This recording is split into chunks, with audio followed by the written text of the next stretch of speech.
Hi, everyone. My name is Devashish Paul. I'm CEO and founder of BluWave-ai. We're a tech startup based in Ottawa, Canada, whose focus is to use data from our customers who are industrial, utility, and fleet operators to predict, optimize, and better utilize how energy is used in real life networks and reduce the amount of carbon that we burn on the streets and in our utilities. Today, I'm honored to chair this panel at World Summit AI with a number of very esteemed speakers who come to us from Proterra, Walmart Canada, Alaska Airlines, and MV Transit. Our speakers will introduce themselves shortly, and they will tell you about some of the challenges they have with respect to electrification of transportation. Once we do the introductions, we'll launch into a series of very interesting topics that for the practitioners in this panel are old stories, or at least they're living those stories. For you in the audience who might be more focused on the data and AI world, it'll give you hardcore examples of the real challenges of the world of transportation, of EVs, and what some of the challenges are that AI can potentially solve. So with that, I'll have Stina Brock from Proterra introduce herself. Thanks. So I'm Stina Brock, and I currently lead Proterra's software business. I am focused on how we can help our customers manage their electric fleets, extend the lives of their batteries, and optimize energy costs. Proterra is a leader in producing commercial electric vehicle technology, and we do that through the past 10 years of work on developing electric transit vehicles. And then over the last couple of years, we've built up the Proterra Powered Business Unit, which is where we take our batteries and our powertrains and help other OEMs electrify their vehicles. And our third business unit is called Proterra Energy, and that's where I live. And what we're trying to do with Proterra Energy is help enable our customers to be successful with electrifying those vehicle fleets. And that means providing hardware for charging. That means helping with planning and infrastructure development. And it also means helping to manage energy costs once people start to electrify their fleets. So looking forward to talking with you all. Thank you, Stina. And for the audience, where is your corporation based? And maybe share with them some of your key markets. Yes, that's great. So our headquarters are in the US in California, as well as in South Carolina. And we have people spread across the country. We also have work internationally, and our main markets are basically those markets in the US, Canada, and in Europe, and looking at other opportunities in Asia as well. Okay, so since we're playing at the World Summit AI in Amsterdam, Stina, good luck and covering off all of Amsterdam in the future. So over to Francis Lalonde at Walmart. Morning, afternoon, everybody, wherever you are in the world. Francis Lalonde, thank you for having me. I'm the Vice President, Transportation for Walmart Canada. We're early adopters of the journey towards electrification. We're excited to be here today, share our objectives to Walmart Canada, what we are excited about, what are some of the challenges we're facing as well, and looking forward to the discussion with everybody else. Thanks, Francis. And just so people understand, where in Walmart's network would electric vehicles end up being first deployed? So it would be in Canada. We have 3 hubs in Canada. So hub number 1 is Toronto. It's the first units. And after that, hub number 2 is Calgary. And then hub number 3 would be Cornwall in Eastern Ontario, closer to Montreal. And those hubs are where all the goods are basically shipped to, and then they go from the hubs out to the stores, I imagine. You got it. That's where all our distribution centers are. Most of them. Okay. And you have some cargo that is that doesn't require refrigeration, but you do have cargo that also has a high energy load from refrigeration. Is that correct? Absolutely. And we'll talk about it in terms of the added complexity later. For okay. Sure. Awesome. Over to Shane Jones at Alaska Airlines. Shane. Hi, everyone. My name is Shane Jones. I'm the Vice President of Real Estate and Airport Development at Alaska Airlines. And what that means is I basically oversee all of our airport infrastructure at Alaska. Alaska is the 5th largest airline in the US, the largest carrier on the West Coast, and we're a proud member of One World. We have over 300 aircraft and we serve 120 destinations. My interest in this space is really about sustainability, and we currently have 34% of our ground service equipment. Think about like baggage tugs and aircraft tow bar or aircraft tow equipment that is electrified today, but we want to get to close to 100% of that. And so I'm really interested in seeing how we can most effectively and efficiently deploy more electric equipment, and how do we optimize the use of that equipment.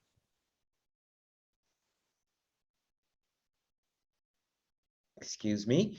Shane, for our audience in Europe, Alaska Airlines does not just operate in Alaska.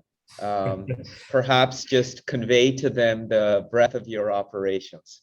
Thank you for that opportunity. We're often mistaken for just a state of Alaska carrier, and it's our traditional home name, but we're headquartered in Seattle. We operate hubs in Seattle, Portland, San Francisco, LA, Anchorage. We fly, like I mentioned, we're the largest carrier on the West Coast, but we fly all over the US, to Mexico, to Costa Rica, to Canada. And of course, we connect our passengers to the world through our One World partnerships. Thank you, Shane. That provides some context for those who might not be aware. And finally, Jim Herring from MD Transit, over to you. Thanks, Dev. Hey, I am Jim Herring, by the way. Really appreciate the invite, and what a great opportunity to participate in this panel. I am the CIO of MB Transportation. You might wonder why a CIO would be mostly interested, but like Dev, we believe in the future world, data and technology is going to play a bigger role, especially with a zero emission fleet, and we talk about efficiency, so we can talk about that. But we are the largest private transportation provider in the United States. We provide, and we have a little bit of business in Canada as well, but we provide mostly fixed route services, which you're maybe familiar with in your city. We also provide paratransit. That's about 50% of our business. That's an area of extreme interest for us. You might be used to a fixed route circulator, but paratransit, every 24 hours, we create a brand new schedule with traffic and weather events in the major cities across the country. And our cargo is some of the most vulnerable in society, those with mobility needs.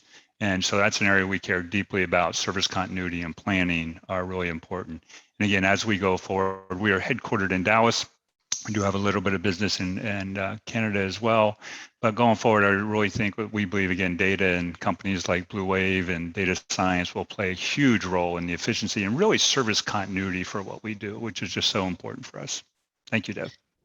Okay, awesome. So for those of us who are the AI propeller heads around here, our audience knows that AI can be used very effectively early in planning stages, and then it can be used in live networks for operations. So those are going to be the first couple of topics we're going to talk. We'll get the inputs from our panelists on. So I'm going to start off with Francis from Walmart, because they got they got big challenges in terms of both planning and then eventually operations. You're sitting on a world of data in terms of your existing fleets, and I think you would like to see eventually how this all gets converted to electrification. Absolutely, Dev. It's really there's two big goals for us. There's zero emission by 2040. That's a Walmart world goal, which is amazing. And then our little Canadian goal, not so little, is to be alternately powered by 2028. And we are well on the way to that. I committed us to this one about 2 years ago now. So it's critical for us that we move forward and very, very fast on that journey. Lots of complexity in the planning piece around it, which is the question, Dev. Two things really stand out. I think one around infrastructure a lot, which is a very, very complex one for us to be ready to welcome all this additional power that we will have in all of our distribution centers. We've been working on this for 2 years, right? Speaking of the importance of planning the events, we've been working for quite a bit of time on this. And then the second piece, and we're there on the RDCs. We're not there on stores and the other components when we start to go further out in our journey. And the second piece is how do we integrate those new vehicles into our fleet? So we have a fleet of diesel trucks. Obviously, we're in a pretty big operation. I got about 600 drivers across Canada right now driving a lot of miles. We got about 500,000 loads going through third party as well. So between our fleet and eventually welcoming the third party folks coming into that journey as well adds complexity. So now we have to calculate charging infrastructure, charging time, range. I don't want to have any of those operational headaches, obviously, as we go through that journey. So it's a big one for us to finalize the infrastructure on one side, and then make sure that we have the proper operationalization of that fleet once it gets in, and that's where AI is going to really, really help us. Thanks, Francis. So not to make this competitive, but I am, because the faster all you guys electrify, the more opportunities for BluWave-ai and all the people at World Summit AI. So I'm going to turn over to Shane Jones. So he happens to have a 5 to 6 year head start on Walmart, but it seems like your finish line of 2040 for your corporation is the same as Shane's. But you're trying to one up your corporation, Francis, with 2028, I think. So Shane, you guys have been rolling since 2015, I think, or 2016 with electrification. And the point I want to make here is the planning stage is not a one-off. There's onboarding of electrification, and there's continuous incremental planning for a larger penetration of electric fleets that is potentially ongoing or to new locations. So Shane has incremental, and Shane has empire building plans of leading all of the US in terms of electrification, or maybe I'm putting words in your mouth. So over to you, Shane. No, I'm good with those aggressive goals, but like Walmart, we do have a goal of being carbon neutral by 2040, and of course, as an airline, that's extremely challenging to get to offset carbon and to find ways to reduce your carbon emissions when you fly jets and you burn jet fuel. So we have to really attack our sustainability initiatives across a number of fronts, whether it's sustainable aviation fuel, electrification of vehicles, and a whole host of number of other initiatives. Sometimes it's actually easier to try to do things that are on the ground. That includes our EGSE. And so we've actually deployed 425 pieces of electric ground surface equipment here in Seattle. And that includes about 250 chargers. And so we've also deployed it in LA. But like I said, we've only deployed it across 34% of our overall vehicles. And so we have a goal of getting to 100%. We may not quite get to 100% because there are some things electric vehicles can't quite do, like tow an aircraft across the entire airport.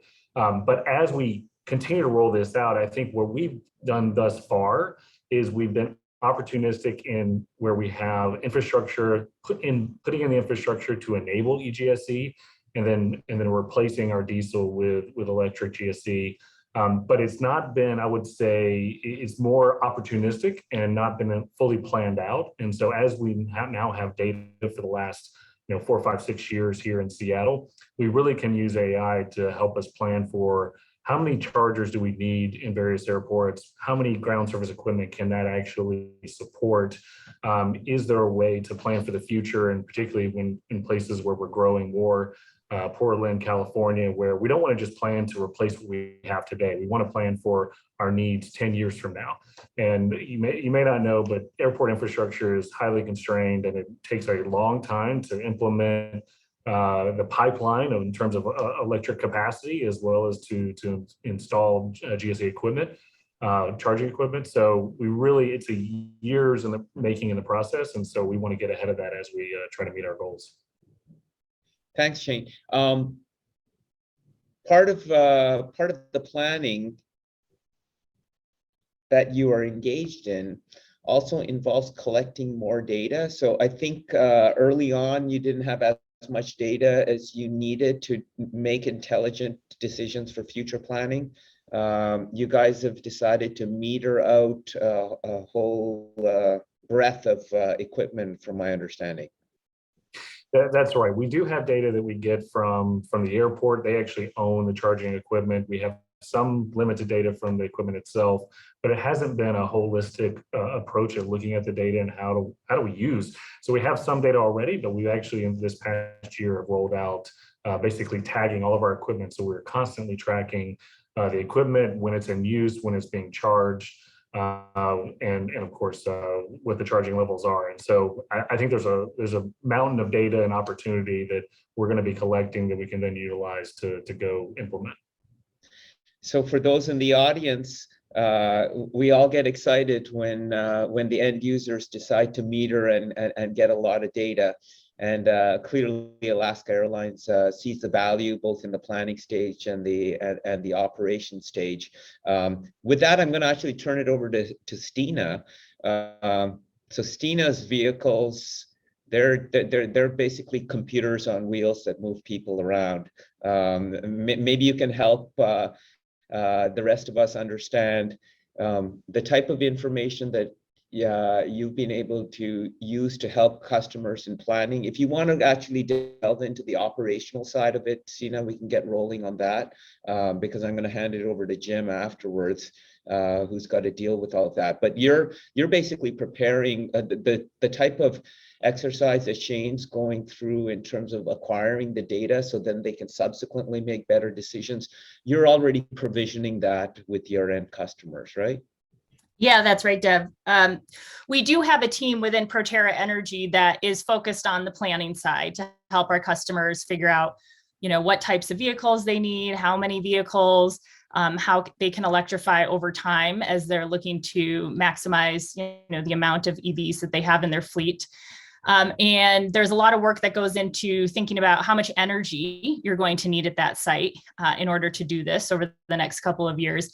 And it's pretty complex. So we do try to help our customers manage utility conversations and thinking about the infrastructure that will be needed.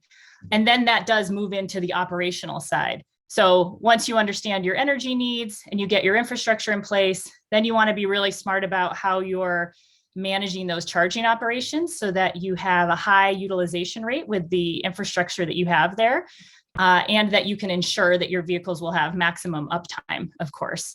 And so I think that's where the data really comes in, like you guys are talking about. We gather data from many sources. I've realized since starting the last couple months here at Proterra, and it is challenging to pull all that together and make that easily available for customers so that they can, determine how to turn that into useful information. So, but I think that's more critical than ever with electric vehicles compared to, standard processes. So again, I agree with what Shane said. This is where AI becomes really interesting and useful for customers to figure out how to manage these complex sources of data and put them together so that they turn into operational plans for then how you can make sure you're charging those vehicles successfully. So there's a lot in there that we could unpack. It would be interesting to hear from James' perspective too, how they've managed to do that. There you go. I don't even have to do the panel job. So James, Thank you, Stina. my job. Yeah, when you think about data sources, we might have a couple others. So what's important for us to run our business is really two things. We need vehicles on the street, which brings in maintenance. So you have to learn about maintaining these vehicles. How often do they fail? And what happens if I do have a road call, for example, and what kind of spare capacity? The other is I need operators to operate those today until we can get a vehicle on the street that doesn't need an operator. But for now, we still need operators. And to do that, I have to have the proper number of vehicles to match the service, to match the need of my ridership. And so I think about all the data sources I need for that. Number one, right now, one of the most important ones for us is operators in the buses. So if I get all the buses on the street, there's a huge labor shortage in the country right now across. I think we're down maybe over 1,000 operators from where we would need to be, which puts pressure on my workforce. So, data around how do I track? How do I differentiate? How do I make this a compelling job? But our customers expect us to be efficient and on time because I'm carrying personnel, and this is personnel that want equal access. They may be taking it to work. They can't be late. So I have to be on time, but then they also want it to be efficient. It needs to be affordable. There's many times that many of our riders don't have the means to take a car to work, so they count on this for their employment. Our paratransit business, people may take it to a dialysis appointment, et cetera. So some of these, not to over-exaggerate, but some of these have people's health in their hands. So what's the things that can affect that? If a vehicle goes down, I still need to get them to their appointment, to your point. What if I miss a charging cycle? I worry about those things. What if my traffic changes? What if the weather changes? All those factors come in, and it's going to be a huge planning challenge for everyone. Getting the first bus and getting it charged is a challenge on its own, but that's why I said for us, service continuity is a really, really big deal. But going forward, we think all those data sources are going to become really, really relevant for us running a proper service. Hey, thanks. I'm going to just put in a bit of a plug for some of the work that my colleagues here at BluWave are doing. We just finished off this offline planning phase for Dubai Taxi. They got a fleet of 5,000 taxis on the ground. There's 200 that are already provided by Elon Musk and crew to basically get them rolling on the path to electrification. And basically what we did was we took their historical data from 2.5 years of operating those EVs. And there's two parts to operating these EVs. One is the cost optimization and keeping the holistic cost of energy down. But both James, you with your paratransit, and Shane with your kind of flexible aviation. When I say kind of flexible aviation operations, there's always flights that are late, gates get re-provisioned, and so forth. So in operations, the AI's got to react to, the possibility. In a taxi fleet, there's downtime from charging, but you could be getting revenue at the same time. So you don't want them downtime charging when you can go get revenue.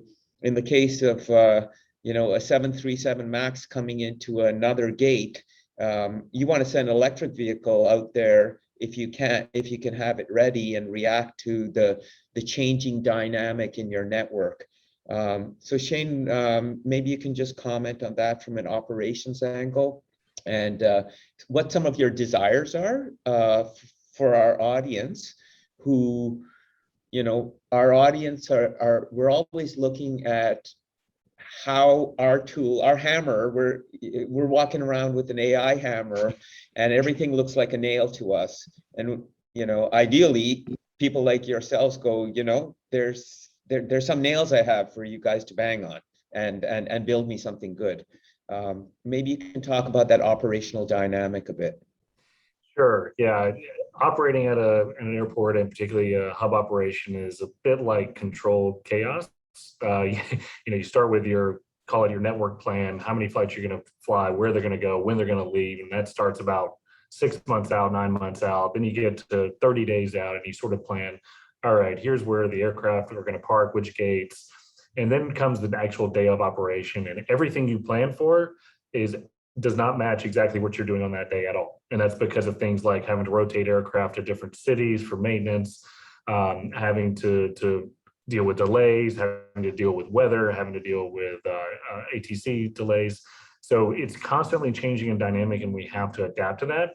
What I would say is on the electric vehicle front, the challenge for us is because it's always constantly dynamic and changing, we really don't have a good set schedule of, okay, we're going to have this piece of equipment on operating for 8 hours, then we're going to charge it for 4 hours, and then 8 hours and 4. We don't have the luxury of that. Often we are just simply using the GSE until it runs out of power, and we're plugging it in and going and grabbing another piece of equipment. Yeah. And so I'd like to say we're really smart about how we optimize our charging, but we are not. And that's where I see the opportunity with more information and AI, in that we are running sort of a plug and play, so to speak, in terms of we charge when we can, but we operate when we have to. In a lot of cases, we are running an 18-hour per day operation, and we only have 6 hours of charging overnight. And so we have run into situations where, because of the dynamic operating environment, that we've run out of a charged equipment and have had to supplement diesel, which is clearly suboptimal and goes against our sustainability goals. So the optimizing how we use the equipment is sort of the first big opportunity. And then, of course, being the more cost-efficient charging is the next opportunity. And particularly in places like California, where electricity is a lot more expensive and has peaks and valleys, we could be a lot smarter about how we charge, when we charge. So it's a pretty exciting opportunity. Okay, thanks, Shane. And Francis, some of what Shane's going through, I think you all anticipate that, but I would suspect that your network is less controlled chaos than an airport, in an airport environment. Jim, your paratransit is is maybe a bit more chaos, but your fixed routes are well, they're fixed routes, but they're affected by weather, traffic, and activities.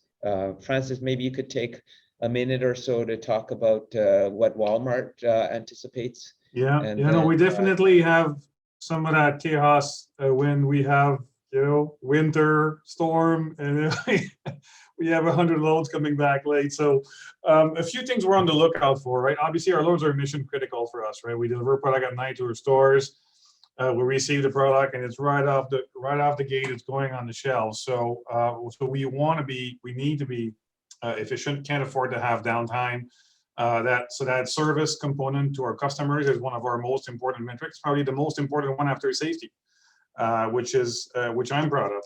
So there's a few things near and dear to our hearts that we anticipate, aside from some of the elements that the other panelists have covered already, but even incorporating the units. At which run rate do you incorporate the units is a complexity as well. Do I bring in 10 trucks this year, or do I bring in 100 trucks? Right? How many new EV trucks can I bring in?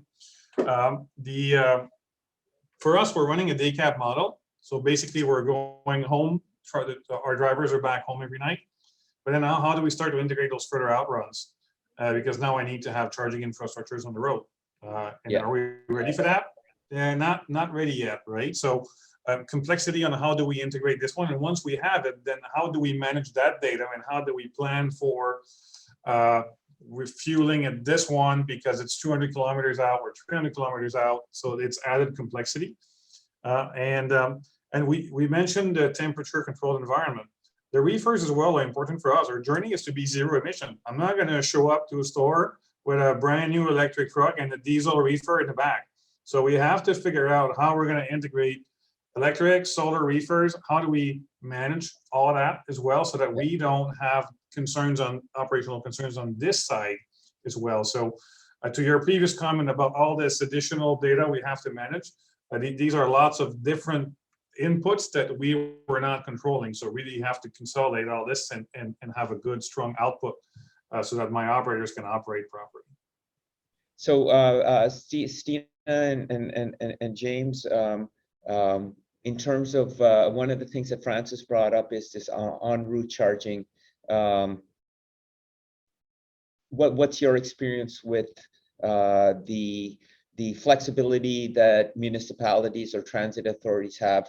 Are they all gravitating towards depot-based charging, or will there be opportunity charging along the way?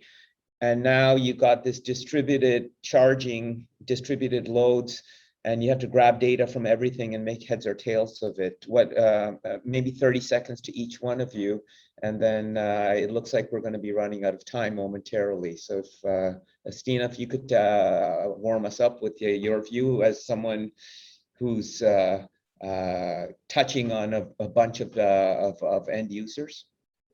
Yeah, absolutely. So we provide a bunch of different charging hardware solutions, because we know that there are a lot of different types of chargers that people need, whether that's on route, like pantograph charging, or whether they, want really high power charging in their depots and things in between. So especially on the transit side, I think we're seeing a lot of interest in a mix there.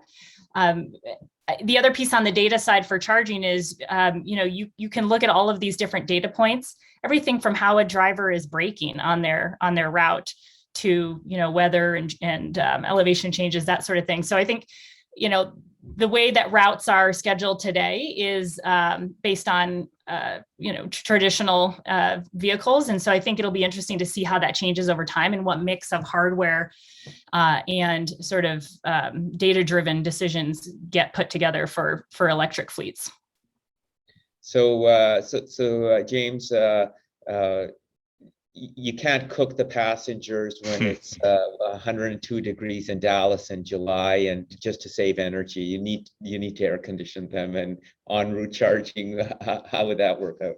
Yeah, and he did in Seattle. Look, we need more. I love the way Shane talked about our business similar, long range planning, short term planning, but for us, it's all about the live day.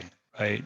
Every day, especially during, you think, a global pandemic, every day, if 20 operators call off versus 10 during the live day, but vehicle capacity is a big deal for us. So until there's more of that, we have to sort of plan for the worst, frankly. So we have to assume even if a vehicle can go 200 miles, we can only plan maybe 120 or 150, right? Which is maybe wasted capacity in that, because I have to allow for that. I have to allow for a passenger who might, maybe a passenger with oxygen who has some sort of attack. I have to allow for that. I have to be able to get my vehicle home. So that live day operation, the infrastructure planning certainly is way behind the vehicle planning. That's our favorite thing. We buy a lot of buses, but the long range infrastructure planning isn't there. But yeah, so I think vitally important. On-site storage, I think, is going to become hugely important. Not a lot of people invest in it today. I think they will. They'll have to.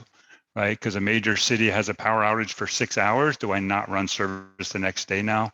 I don't think that'll be an option. So I really think there's going to be a shift to a lot more on-site. All right, thanks. I really appreciate all the inputs from the panelists. For our audience, what you heard is the equivalent of taking a computer from a flight simulator and then taking it into a live aircraft and flying it. And the fighter jet lands with its rubber side down. And that's what these guys are trying to do. They want their network to be operating like a fighter jet, landing every day with the rubber side down and not losing energy in mid-flight and screwing up the whole mission.